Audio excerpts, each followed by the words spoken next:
First of all, Mr. President, thank you for the time. I want to get to your thoughts on Congress in a second, but let's start your back and forth for the first time since this summer's announcement. Healthcare is what you're talking about today. How big of an issue will that be going forward? To me, it's a very big issue, and when you look at all we've done for healthcare and getting rid of the individual mandate, which was a disaster for people and just not affordable, doing all of the things, we are really focused on healthcare, and I don't think anybody could do it like we're doing it, and we're saving Medicare. If you look at what the Democrats want to do, they want to destroy Medicare. We're saving Medicare. So to me, it's right up there with the top. You've had some strong words this week about the whistleblower process and moving forward. So to Floridians, how do you want to see this process play forward based on what they find out about the whistleblower and also the process that you protect the whistleblower? Well, it's a political witch hunt.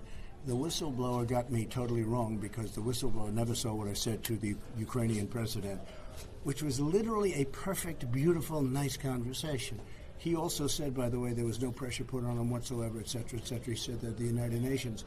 So the whistleblower, they didn't think, meaning Shifty Schiff and that whole group, they didn't think I'd put out my telephone conversation, which was done by professional stenographers. They didn't think it would be put out. When I saw what the whistleblower said and heard rumors, I said, well, we're going to put it out. And we got approval from Ukraine, and we put it out. And everyone now is panicking because they said, what they said and what the whistleblower said bears no resemblance even to what took place in the phone call, which was a perfect call.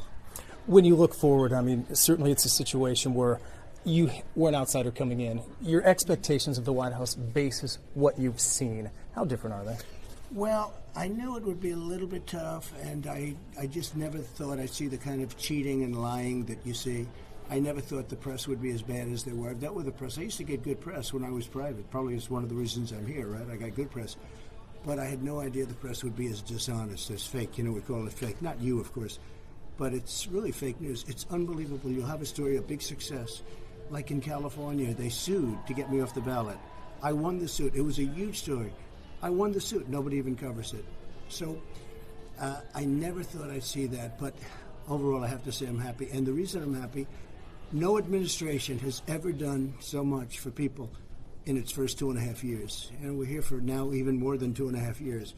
And we've done so much, whether it's choice for the vets, you know, they were trying to get it for 50 years, they never got it. Regulations, tax cuts, the big tax cuts, getting rid of certain things. I'll tell you, very, very important are now you can use medicines as they get developed if you're terminally ill. They call it the right to try, right to try. If somebody's terminally ill, they'd have to go to other countries or just literally die. And we have the best scientists, we have the best doctors in the world. We have great things, but they're in a pipeline. You couldn't use them.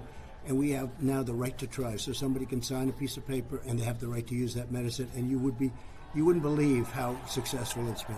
Final question, I hear him cheering inside there. Fighting the issues that need to be done in this country, how do you move forward dealing with now what you have to deal with Congress? Well, I call them the do-nothing Democrats. They just don't do anything. I mean, it's unbelievable. All they do is they focus on trying to win the election in 2020, which is all this is about. And it's too bad, but we're doing a lot of things. We're doing a lot on gun safety, and we're working with the NRA, and we're working, you know, we tried to work with the Democrat, but frankly, they don't even want to meet. They don't have time to meet because all they do is focus on one thing. And, you know, the words do nothing, I think are very important. They just can't get it done. But we're doing a lot. Nobody's done what we've done. And I think we're going to have some really good, one of the things very important, and we can do it without them, is we've already had the first year in 51 years where drug prices have come down. And we're going to get drug prices much lower, prescription drug prices. So we're doing a real job, and I love doing it. How big is Florida? There are a lot of things that are going well here. Well, it's my home. And it's a place where I spend a lot of time, maybe the most time in a certain way, certainly over the last couple of years. It's a special place. It's really, you have a great governor, Ron DeSantis. I'm very happy. I was with him right from the beginning.